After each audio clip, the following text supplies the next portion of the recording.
Hi guys, it's Gerald Pauschmann here. You know, one of the biggest challenges I had when I began my career managing people was controlling my ego.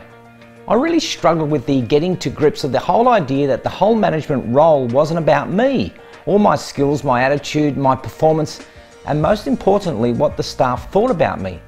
I particularly had this insatiable need to be respected, not because of who I was or how effective I was at managing people, but just because I believed that people should respect their manager. I know, but in my defense, I was very young.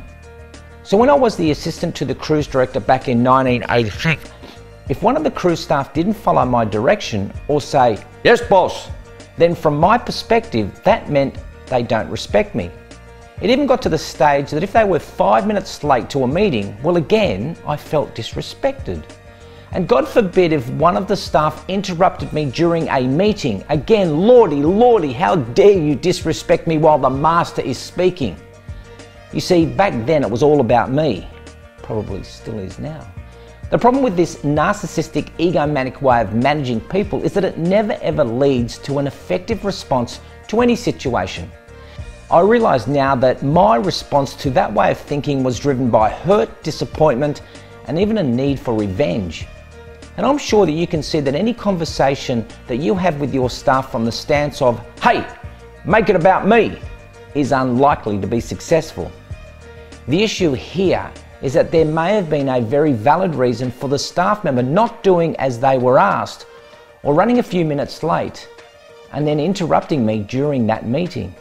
And even if the reason isn't a good one, it may have been a lack of time management, misunderstanding, or their eagerness to use initiative.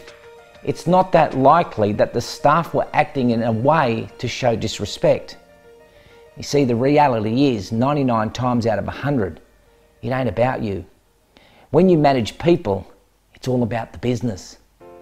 So to control our tendency towards making it all about me is to depersonalize the issue by focusing on the facts and the business needs.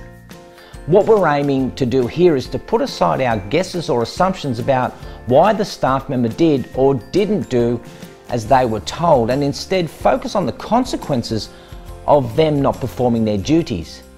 That is, the consequences as it relates to the business and not our ego. So why make it about you? When we discipline ourselves to focus on the facts and the business needs, we find it very hard to play the "what about me" game. And when we analyse a staff member's actions in terms of business consequences, we have to put aside our egos and our needs simply because they are really not that relevant. After all, why make it about you? You really aren't more important than them. Thanks for listening. What about me? It isn't fair.